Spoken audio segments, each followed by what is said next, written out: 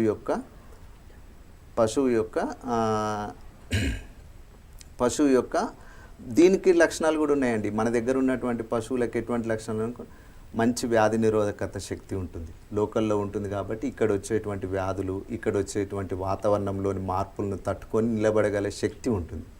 ఇక్కడ వచ్చిన విషయం ఏంటంటే పాల ఉత్పత్తి మన దగ్గర తక్కువ ఉంది, కాబట్టి అక్కడ పాల ఉత్పత్తి ఎక్కువ ఉంది. కాబట్టి ఆ జీన్స్ను మనం ఇక్కడ తీసుకొని సంకరం చేసినప్పుడు వచ్చేటువంటి పశువుల యొక్క ఈ వ్యాధి నిరోధకత శక్తి మరియు ఈ వాతావరణానికి అనుకూలంగా ఉండేటువంటి శక్తి మరియు ఈ అధిక పాల ఉత్పత్తి 50% ఈ మిక్స్ కావడం వల్ల మనకు మంచి సంకర జాతి పశువు వస్తుంది. కాబట్టి ఇది రైతులకు అనువుగా ఉంటుంది. కాబట్టి ఇటువంటి సెలెక్ట్ చేసుకుంటే బాగుంటుంది.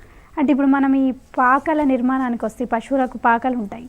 అయితే ఈ పశువులకి పాకలు ఎలాంటి ప్రదేశంలో నిర్మిస్తే అనుకూలంగా ఉంటుంది, అంటే ఎలాంటి ప్లేస్ అనుకూలంగా ఉంటుంది? మొట్టమొదట మనము పశువులను మంచి సెలెక్షన్ చేసుకునే ముందుగా ఈ పశువు పాకాల నిర్మాణానికి ముందుగా అనువైన ఎత్తైన ప్రదేశంలో ఉండాలండి. పశువు పాక అనేది ఎత్తైన ప్రదేశంలో ఉండాలి. ఎత్తైన ప్రదేశంలో ఉండి రవాణా సౌకర్యానికి దగ్గరగా ఉండాలి.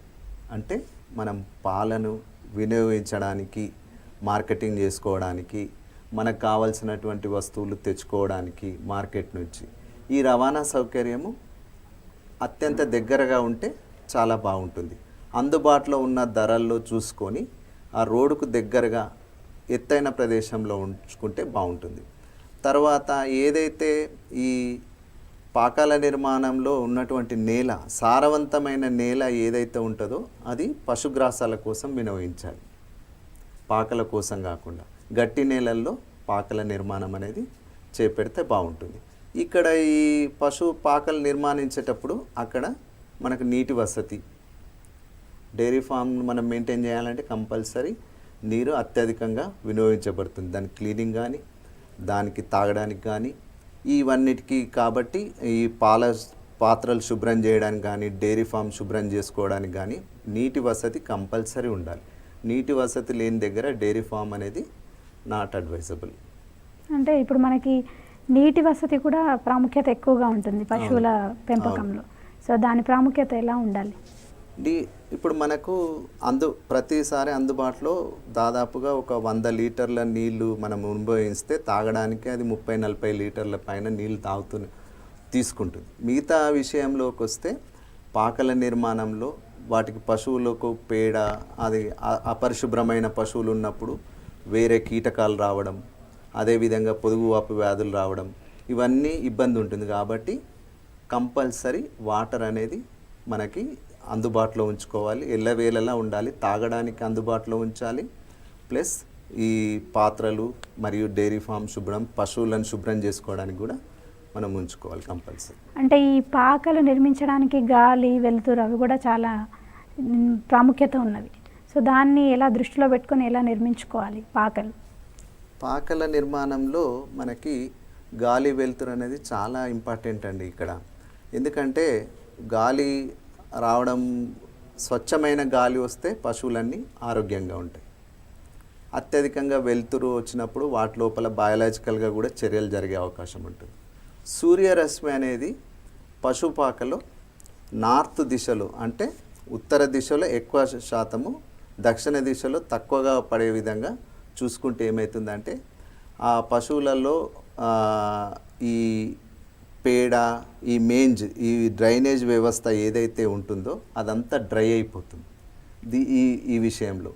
కాబట్టి సూర్యరశ్మి అనేది పశువు పాకల్లో కంపల్సరీ పడే విధంగా చూసుకోవాలి మనం. అది ఈ డ్రైనేజ్ వ్యవస్థ డ్రై అయిపోయి సూక్ష్మజీవులన్నీ, హానికరమైనటువంటి సూక్ష్మజీవులన్నీ చనిపోతాయి. కాబట్టి కంపల్సరీ ఇది ఉండాలి. రెండోది బాగా గాలి నుంచి మళ్ళీ గాలి, వెలుతురు ఈ పశుపాకల్లో కంపల్సరీ ఫ్రెష్ ఎయిర్ అనేది చాలా ఇంపార్టెంట్ అండి. ఈ విధంగా చూసుకుంటే బాగుంటుంది. అంటే మనకి పశువులకు సంబంధించి ఎన్ని రకాల పాకలు ఉంటాయి మనకి నిర్మించుకోవచ్చు మనం? పశువుల పాకల్లో చూస్తే ముఖ్యంగా మనము జనరల్గా మనము గ్రామాల్లో చూస్తే లూజ్ హౌసింగ్ సిస్టమ్ అని, కన్వెన్షనల్ హౌసింగ్ సిస్టమ్ అని ఈ 2 రకాలుగా ఉంటుందండి. ఈ 2 రకాలలో మనకి లూజ్ హౌసింగ్ సిస్టమ్ అనేది ఎక్కువ వాడుకల్లో ఉంది. ఈ లూజ్ హౌసింగ్ సిస్టంలో ఏ విధంగా ఉంటుందంటే ఒక షెడ్ నిర్మాణం అనేది చేపడతారు.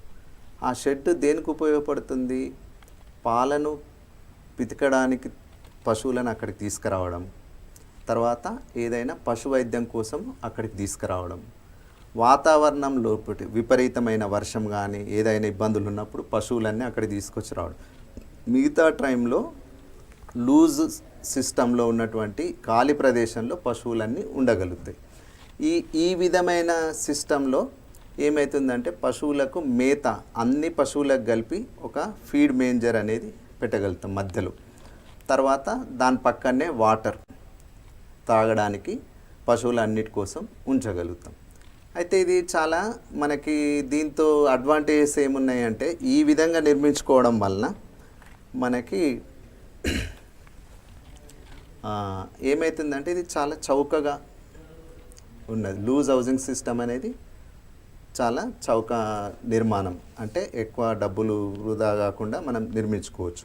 అవసరము అనుకుంటే దీన్ని ఎక్స్టెన్షన్ కూడా చేయొచ్చు. ఇంకో కొత్త పశువులను మనం ఏమన్నా కొనుక్కొచ్చాం, ఫామ్లోకి తీసుకొచ్చాం, అడ్జస్ట్ చేసుకోవచ్చు, ఎక్స్టెన్షన్ చేసుకోవచ్చు. ఈ విధంగా ఉన్నప్పుడు పశువు ఫ్రీగా ఉంటుంది. ఈ సిస్టంలో ఆరోగ్యంగా కూడా ఉంటుంది. ఈ సిస్టంలో ఉన్నప్పుడు పశువులో ముఖ్యంగా బ్రీడింగ్ క్యారెక్టర్స్, పశువు లోపల ఎదకొచ్చేసి లక్షణాలను ఈజీగా ఎదకొచ్చిన పశువును మనం గుర్తించవచ్చు. ఈ లూజ్ హౌసింగ్ సిస్టమ్ వలన ఈ విధమైనటువంటి లాభాలు ఉన్నాయి. రెండవది ఇక్కడ ఏంటంటే ఇక్కడ పశువులను శుభ్రంగా ఉంచడం అనేది జరుగుతుంది, కానీ అంత శుభ్రమైన వాతావరణం అనేది కలిగించలేము. రెండవది పశువు యొక్క ఎవ్రీ ఇండిపెండెంట్ పశువును మనము జాగ్రత్తగా పరీక్షించలేము. దాని ఏం కథ, దాని ఆరోగ్యం ఏంది, ఇదేంది అనేది ఈ లూజ్ హౌసింగ్ సిస్టంలో ఈ 2 కొద్దిగా డిసడ్వాంటేజెస్ ఉన్నాయండి. అదే కన్వెన్షనల్ ఇంకొక హౌస్ సిస్టమ్ ఏంటంటే కన్వెన్షనల్ హౌస్ సిస్టమ్. దీంట్లో ఇది ఆర్గనైజ్డ్ ఫామ్ అండి. ఇక్కడ చూస్తే మనము షెడ్ నిర్మించేటప్పుడు మనం మాట్లాడుకున్నట్టుగా సూర్యరశ్మి ఉత్తర దిశలో ఎక్కువ, దక్షిణ దిశలో ఎక్కువ. చూడండి అక్కడ మనకి చాలా బాగా కనిపిస్తుంది చూడండి ఎండ అక్కడ. ఆ విధంగా వస్తుంటే బాగుంటుంది. తర్వాత కన్వెన్షనల్ హౌస్ సిస్టంలో ఏంటంటే దీంట్లో పక్కా నిర్మాణాలు ఉంటాయండి. ఈ పక్కా నిర్మాణము ఆర్గనైజ్డ్. దీంట్లో పశువులన్నీ స్టాన్షన్ లేదా చైన్కు ఒక ప్లాట్ఫామ్ పైన కట్టబడి ఉంటాయి వరుసగా. ఒక రోల ఒక 16 పశువుల వరకు మనం ఉంచుకోవచ్చు. అయితే 16 కంటే ఎక్కువ ఉన్న పశువులు ఉంటే మాత్రం వాటిని 2 రోస్లలో పెట్టుకోవడం జరుగుతుంది. దీంట్లో ఏమవుతుంది, ఈ పశువులలో రో పెట్టుకోవడానికి ముఖ్యంగా ఏంటంటే ఇక్కడ 2 విధాలు ఉన్నాయి. మళ్ళీ ఇందులో హెడ్ టు హెడ్ అంటే 2 పశువులను ఎదురుంగా పెట్టడం. దీనివల్ల ఒక అడ్వాంటేజ్. హెడ్ టు హెడ్ పెట్టినప్పుడు ఏమవుతుందండి, పశువులను డైరీ ఫామ్లోకి రాగానే మనకి చూడ్డానికి అందంగా కనిపిస్తుంది హెడ్ టు హెడ్ ఉన్నప్పుడు. ఆ 2 పశువుల మధ్యలో మేతకు సంబంధించిన ఫీడ్ మేంజర్, వాటరర్ 2 కలిపి ఉంటాయి. కానీ ఇదేంటంటే లేబర్ ఫ్రెండ్లీ కాదు. ఎందుకంటే ఎదురుంగా ఉన్నప్పుడు పశువులను క్లీన్ చేయాలంటే పేడ, మూత్రం అవన్నీ క్లీన్ చేయాలంటే డైరీ ఈ 2 సైడ్లో చేయాల్సి వస్తుంది. అదేవిధంగా పశువులను ఎక్కువగా ఈ సిస్టంలో హెడ్ టు హెడ్ సిస్టంలో మనకి ఏమవుతుందంటే వ్యాధులు సంక్రమించే అవకాశం ఉంటుంది. ఊపిరితిత్తులకు సంబంధించినటువంటి వ్యాధులు, రెస్పిరేటరీ సిస్టమ్కి సంబంధించినటువంటి వ్యాధులు వచ్చే అవకాశం ఎక్కువగా ఉంటుంది హెడ్ టు హెడ్ అయితే.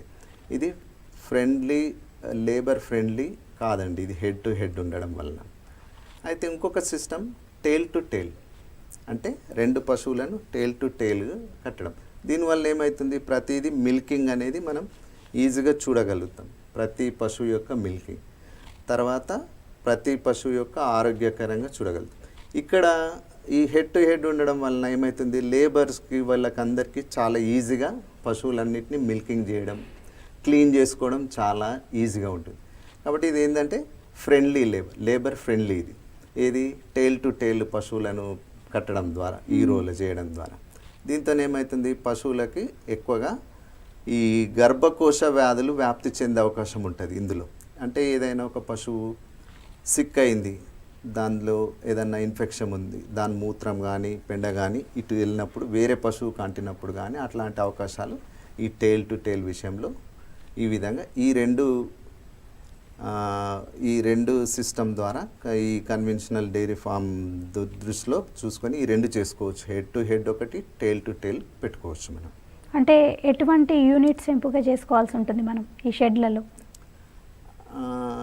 ఈ షెడ్లలో మనకి ఇప్పుడు ఈ విధంగా పెట్టిన తర్వాత పశువులకి మొట్టమొదట ఈ కన్వెన్షనల్ డైరీ ఫార్మ్లో మనము మిల్క్ పార్లర్ అనేది ఒకటి.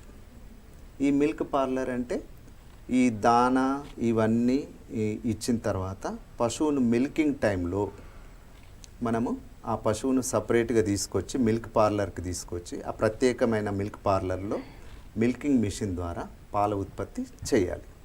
ఆ మిల్కింగ్ మిషన్ ద్వారా పాల ఉత్పత్తి చేయాలి. ఎంతవరకు కట్టుకోవచ్చు, ఆ మిల్క్ పార్లర్ అనేది కెపాసిటీ ఎన్ని పశువులకు పెట్టుకోవచ్చు అనేది మన లోపల ఉన్నటువంటి 25% అంటే ఒక 100 పశువులు ఉన్నాయనుకోండి, 25 పశువులకు ఆ మిల్క్ పార్లర్ పశువులను పాలు పితికే విధంగా ఉంచుకోవాలి. ఆ కెపాసిటీతో ఉన్న పశువులను మనం సెలెక్ట్ చేసుకోవాలి. దాంట్లో ఆ కొలతల ప్రకారంగా హైటు, లెంత్ దాని ప్రకారంగా అన్నీ తీసుకొని మిల్కింగ్ మిషన్ దాంట్లో కూడా ఈ డ్రైనేజ్కి మళ్ళీ కాన్సన్ట్రేట్ ఫీడ్ ఇస్తాం. మిల్కింగ్ టైంలో మనము పశువులకి కాన్సన్ట్రేట్ ఫీడ్ ఇస్తాం కాబట్టి ఆ ఫీడ్కు కావాల్సిన వాటరర్స్, ఫీడ్స్ ఇవన్నీ సపరేట్గా మిల్క్ పార్లర్ అనేది సపరేట్ అండి. పశువులను మిల్క్ పార్లర్కు 1/25% దాని పాపులేషన్లో ఉన్నంత వరకు చేయడం అనేది జరుగుతుంది. అదేవిధంగా ఇందులో ఇంకొకటి ఏంటంటే కాల్వింగ్ పెన్స్ అని ఉంటాయండి ఈ యూనిట్స్లో. అంటే ఏదైతే పశువు చూడి కట్టింది, గర్భ నిర్ధారణ అయింది, గర్భం దాల్చింది, అది ఇంకొక 2-3 వీక్స్ అయితే ఈనే సమయం ఆసన్నమైంది అన్నప్పుడు దాన్ని తీసుకెళ్ళి స్పెషల్గా ఉన్నటువంటి ఈ కాల్వింగ్ పెన్స్లో ఉంచడం జరుగుతుంది. దాంట్లో అక్కడ మెత్తటి గడ్డితో పరిచినటువంటి నేలపైన దానికి మెత్తటిగా ఫ్లోరు గడ్డితో మంచిగా నిర్మాణం చేయాలి. దానికి అనువుగా దాని చుట్టూ దానికి సంబంధించిన దాని ఆరోగ్యాన్ని ప్రత్యేకించి చూస్తుండాలి. ఇది ఎక్కడ ఏ ప్రదేశంలో చేపడితే బాగుంటుంది ఆ డైరీ ఫామ్లో అంటే లేబర్ యొక్క రూమ్స్కు దగ్గరలో.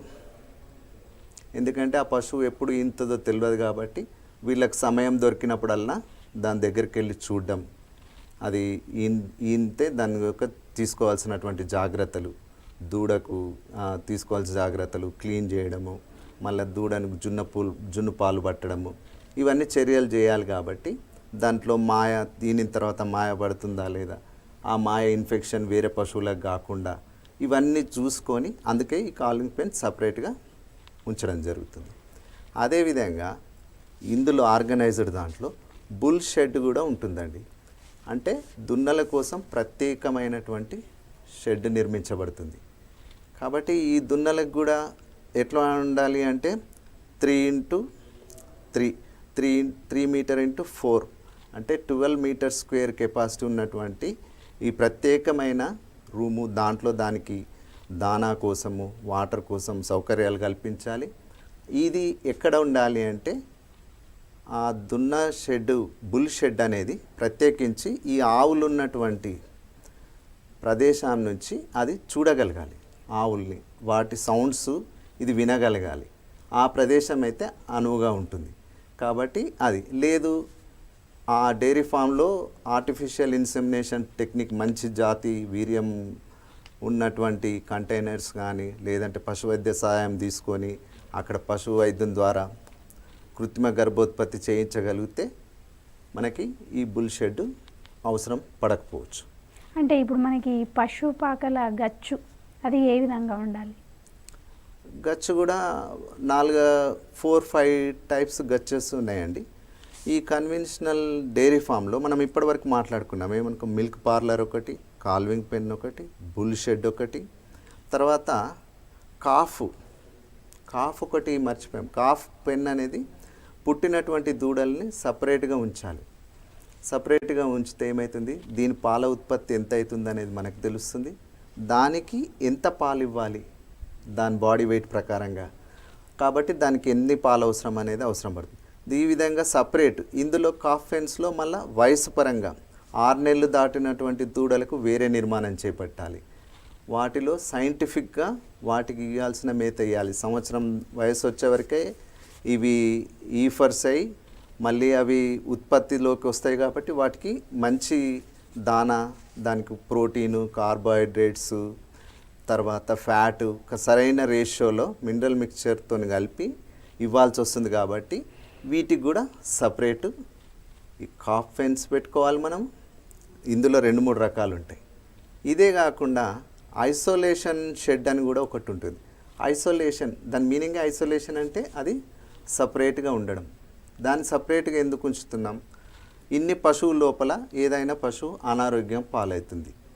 అనారోగ్యం పాలైనప్పుడు ఆ పశువును తీసుకొచ్చి ఈ ఐసోలేషన్ షెడ్లో ఉంచి ట్రీట్మెంట్ ఇప్పించాలి. ఎందుకు పెడుతున్నాం ఇందులో, దీంట్లో పెడితే ఏమవుతుందంటే వేరే పశువులకి ఆ వ్యాధి సోకకుండా మనం కొంచెం వరకు కట్టడి చేయగలుగుతున్నాం. కాబట్టి ఇది ఐసోలేషన్ షెడ్. ఈ షెడ్, ఇన్ని షెడ్లు కాకుండా ఒకటి క్వారంటైన్ షెడ్ అని పెట్టుకుంటాం. ఇది ఎక్కడ పెట్టుకోవాలి, డైరీ ఫామ్ ఎంట్రన్స్లోనే పెట్టుకోవాలి. క్వారంటైన్ షెడ్ ఎందుకు పెట్టుకోవాలి మనము అని అడిగితే, అప్పుడు క్వారంటైన్ షెడ్లో మనం కొత్తగా సంత నుంచి పశువులు తెచ్చాము, తీసుకురాగానే పశువులను తీసుకొచ్చి మనం ఇమీడియట్గా మన అన్ని పశువులతో కలపకూడదు. ఏమవుతుంది, దీంతో కలిపితే ఏమవుతుంది, రకరకాల దానికి ఉన్నటువంటి వ్యాధులు ఏంటో తెలియదు, దాని ఏందో తెలియదు. కాబట్టి ఒక 30 రోజుల వరకు ఆ క్వారంటైన్ షెడ్లో ఉంచి దాని జాగ్రత్తలు, దాని పాల ఉత్పత్తి అవన్నీ తీసుకున్న తర్వాత ఈ వాతావరణానికి అనుకూలంగా అయినప్పుడు దాన్ని మళ్ళీ ఈ డైరీ ఫామ్లోకి ఎంటర్ చేయాలి.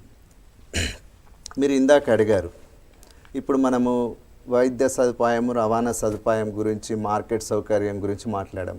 ఈ housing system, loose housing system, దాంట్లో ఫ్లోర్ గురించి మళ్ళీ పాలిచ్చే పశువులు కూడా ఉంటాయి. వాటికి కూడా ప్రత్యేకమైన పశుశాలలు ఏమైనా ఏర్పాటు చేయాల్సి కంపల్సరీ ఏర్పాటు చేయాలి. మన మిల్క్ పార్లర్ అనేది అదేను మేడం. దాంట్లో ప్రత్యేకించి ఈ పాలను ఉత్పత్తి చేయడానికి మిల్కింగ్ మిషన్ ద్వారా తీసుకెళ్ళి కరెక్ట్ ఆ టైంలో వాటికి దానా అవన్నీ ఇచ్చేసి పాల ఉత్పత్తి, దానికి పాలు ఎంత ఉత్పత్తి చేస్తుంది, దానికి ఇవ్వాల్సినటువంటి దానా ఎంత, అవన్నీ రికార్డ్ చేసుకొని దానికి ప్రకారంగా అది ఇట్లా ఇస్తే బాగుంటుంది. అయితే మరి ఈ గర్భం దాల్చిన పశువులు కూడా ఉంటాయి, వాటికి కూడా ప్రత్యేకమైన జాగ్రత్తలు ఏమైనా తీసుకోవాల్సి ఉంటుందా? Compulsory madam. కాల్వింగ్ ఫెన్స్ అని మనం ఇందాకనే మాట్లాడుకున్నాం. 3 వారాలు ఏ పశువు అయితే గర్భం దాల్చింది, పశు వైద్యం ద్వారా పరీక్ష చేయించిన తర్వాత ఇది 3 వారాలను ఈనే సమయం ముందుగా ఆ షెడ్డుకు తీసుకురావడం అనేది జరుగుతుంది. మీరు అడిగారు ఇందాక అది గచ్చుకు సంబంధించి. ఇప్పుడు మనము ఇక్కడ మిల్క్, ఇప్పుడు మీరు అడిగారు పశు పార్లర్, ఇది ఈ విధంగా ఆవులకు ప్రత్యేకించి మిల్కింగ్ మిషన్స్, తర్వాత గేదెలకు సంబంధించి పాలిచ్చే పశువుల కోసం. తర్వాత ఇది చూడండి కాల్వింగ్ పెన్, అంటే గర్భం దాల్చిన పశువు యొక్క దూడలు. ఇప్పుడు చూడండి ఇక్కడ దూడల షెడ్ ఒకటి ఉంది, ఐసోలేషన్ షెడ్ కింద ఉంది, సపరేట్గా ఒక షెడ్. ఆ పైన చూడండి కుడివైపు బుల్ షెడ్ ఒకటి ఉంది, క్వారంటైన్ షెడ్, అంటే కొత్తగా తెచ్చిన పశువులని మనము డైరెక్ట్ ఫామ్లోకి తీసుకురాకుండా చేయడం. కింద చూస్తే ఐసోలేషన్ షెడ్, ఇదేంది, ఇది పశువుల వ్యాధి బారిన పడినటువంటి పశువులను సపరేట్ చేయడం. ఇవన్నీ కాకుండా ఇందులో ఇంకొక షెడ్ కూడా నిర్మించడం, డ్రై కౌ షెడ్ అని ఉంటుందండి. అంటే పాలు ఇవ్వనటువంటి పశువులకు సపరేట్గా, వాటికి మళ్ళీ సపరేట్గా దాన్ని అది ఎందుకు డ్రైగా ఉంది అంటే అది ప్రెగ్నెంట్ అయి పాలు ఇవ్వట్లేదా, లేకపోతే ఇంకా దాని ఏదన్నా ఉందా, ఆ వాటికి కూడా సపరేట్గా షెడ్ తీసుకోవడానికి. ఈ కన్వెన్షనల్ హౌస్ సిస్టంలో ఇన్ని షెడ్స్ అనేటివి ప్రత్యేకించి నిర్మించుకోండి. కాబట్టి ఇది అత్యధిక ఖర్చుతో కూడుకున్న పని. అదే లూజ్ హౌసింగ్ సిస్టంలో అవేం లేవు, అన్నీ ఒకటే దాని కింద రావడం, ఓన్లీ పాల ఉత్పత్తి మరియు పశు వైద్యం గురించే దానికి తీసుకురావడం. ఏదైనా అనుకోని ప్రతికూల వాతావరణాలు వచ్చినప్పుడు, అత్యధికంగా వర్షపాతం కానీ అత్యధిక ఉష్ణోగ్రత వచ్చినప్పుడే అవి ఆ షెడ్లోకి రావడం జరుగుతుంది. ఆ విధంగా ఉంటుంది ఈ సిస్టమ్ అనేది. అయితే మీరు ఇందాక అడిగారు మేడం ఫ్లోరింగ్ గురించి. పశువు పాకలో ఫ్లోరింగ్ ఇది చాలా ముఖ్యమైన పాత్ర పోషిస్తుంది. జనరల్గా ఏంటంటే మన వాళ్ళందరూ సిమెంట్ ఫ్లోరింగ్, కాంక్రీట్ ఫ్లోరింగ్ వేస్తుంటారండి. ఈ సిమెంట్ ఫ్లోరింగ్ వేయడం వలన చాలా నాన్ స్లిప్పరీగా ఉంటుంది. తర్వాత ఖర్చు అయినా కూడా ఇది డ్యూరబిలిటీ చాలా రోజుల వరకు వస్తుంది. కాబట్టి ఈ రఫ్ ఫ్లోర్ ఉంటుంది కాబట్టి ఇది మంచిగా, కొద్దిగా ఖర్చు ఎక్కువైనా ఇది బాగానే ఉంటుంది. తర్వాత ఇందులో ఇంకో రెండో రకం ఏముందంటే స్టోన్స్, గ్రానైట్ స్టోన్స్ కానీ పెద్ద పెద్ద స్టోన్స్ అవైలబిలిటీ దొరికే ప్రాంతాల్లో స్టోన్స్తో కూడా ఇవి కూడా రఫ్ సర్ఫేస్ ఉంటుంది, ఈ ఫ్లోర్ కూడా వేసుకోవచ్చు. ఇంకా మూడోది బ్రిక్స్, ఇటుకలతోని నిర్మిస్తారు. ఇదంతా అనువైనది కాదు, కానీ ఇక్కడ ఉన్నటువంటి ఆ మాయిశ్చర్, పశువుల యొక్క మూత్రం కానీ ఆ పదన నీళ్ళు కానీ అబ్జర్వ్ చేసుకుంటాయి, కానీ అంత అనువైనది కాదు. తర్వాత వర్టిఫైడ్ టైల్స్ అని ఇప్పుడు నాన్ స్లిప్పరీగా వస్తున్నాయి. దాని కింద ఏంటంటే ఇసుకతో కూడినటువంటి బెడ్ పైన ఈ టైల్స్ వేయడం వలన వాటి కుషనింగ్ ఉంటుంది, తర్వాత స్లిప్పరీ కాకుండా ఉంటుంది. ఇందులో ఈ ఫ్లోరింగ్, ఇవి 4 ఫ్లోరింగ్స్ కూడా వాడుకోవచ్చు. ఇదే కాకుండా మన గ్రామాల్లో చూస్తుంటాము, డైరీ ఫామ్లో లూజ్ హౌస్ సిస్టంలో కానీ అక్కడ కానీ అగ్రికల్చర్ బై ప్రోడక్ట్స్, ఇప్పుడు వరి పొట్టు కానీ వేరుశనగకు సంబంధించిన దాని కానీ తర్వాత ఈ వరి గడ్డితో కానీ ఫ్లోరింగ్ వేయడం అనేది జరుగుతుంది. ఇక్కడ కొన్ని పాకాల్లో అక్కడ వేసినప్పుడు ఏమవుతుంది, ఈ పశువుల యొక్క మూత్రము పెండ అందులో పడినప్పుడు అవి మైక్రోబ్స్ డెవలప్ అయ్యి ఆ స్మెల్ వలన ఊపిరితిత్తు సమస్యలు చాలా వస్తాయి. కాబట్టి ఇటువంటి ఫ్లోరేషన్ దగ్గర రెగ్యులర్గా చేంజ్ చేస్తూ ఉండాలి. లేకపోతే అనవసరంగా మైక్రో ఆర్గానిజమ్స్ డెవలప్ అయ్యి ఇన్ఫెక్షన్స్ అయ్యే ఛాన్సెస్ ఉంటుంది. ఇది ఫ్లోరింగ్ గురించి. అదేవిధంగా కన్వెన్షనల్ దాంట్లో ఇంకొకటి ఏంటంటే పశువుల పాకాల పైకప్పు నిర్మాణంలో కూడా చాలా రకాలు ఉన్నాయండి. మామూలు మంగళూరు టైల్స్, తర్వాత మనకు లోకల్లో దొరికేటువంటి టైల్స్, ఈ అర్ధచంద్రాకారంలో రౌండ్గా ఉండి విలేజ్లలో చూస్తుంటాం, ఇదొకటి. తర్వాత ఆస్బెస్టాస్ షీట్స్తో కవరింగ్ చేయడము, తర్వాత అల్యూమినియం షీట్స్తో కవరింగ్ చేయడము, ఈ తర్వాత ఇవన్నీ కాకుండా మామూలుగా తాటి కొమ్మలతోని గడ్డితోని కూడా చేయడం జరుగుతుంది. ఇంకొక గాల్వనైజ్డ్ షీట్స్ అని దొరుకుతాయి. ఈ గాల్వనైజ్డ్ షీట్స్ కూడా ఏందండి, ఇవి ఈ స్టీల్ ఐరన్కి జింక్తోని లేయర్గా పూయడం వలన ఈ గాల్వనైజ్డ్ షెడ్స్, రేకుల షెడ్స్తోని కూడా మనము పైకప్పు నిర్మించుకోవచ్చు. వీటి వలన అడ్వాంటేజెస్ ఏమున్నాయి మనకి? అయితే ఈ బెంగళూరు ఉన్నప్పుడు ఏమవుతుంది, ఉష్ణోగ్రత అనేది షెడ్లో ఉన్నప్పుడు ఆ పైకప్పు ఆ విధంగా ఉండడం వలన ఉష్ణోగ్రత కంట్రోల్ అవుతుంది. అత్యధిక ఉష్ణోగ్రత నుంచి కొంచెం కాపాడగలుగుతుంది. తర్వాత దీంట్లో ఏంటంటే డిసడ్వాంటేజెస్, రెన్యువల్గా మనము దాని టైం అయిపోగానే తీసి మళ్ళీ కొత్తది వేసుకోవడం, డ్యామేజ్ అయ్యే ఛాన్సెస్ ఉంటుంది. అదేవిధంగా లోకల్లో దొరికేటువంటి టైల్స్ లోకల్లో ఈ రౌండ్గా అర్ధచంద్రాకారంలో ఉండి మనం విలేజ్లో చూస్తుంటాం. అర్ధచంద్రాకారంలో ఉండి ఒకదానికొకటి ఇలా పెట్టి నిర్మాణాలు చేస్తుంటారు. ఈ విధంగా చేసిన నిర్మాణంలో ఏమవుతుందంటే గాలి ఈ విధంగా పెట్టడం వల్ల ఇక్కడ గాలి అనేది అక్యుములేషన్ అయ్యి అదేం చేస్తుంది, ఇన్సులేషన్గా మనకు పనిచేస్తుంది. కాబట్టి ఆ వాతావరణంలో వచ్చేటువంటి మార్పుల్ని తట్టుకొని అది చల్లగా ఉండగలుగుతుంది.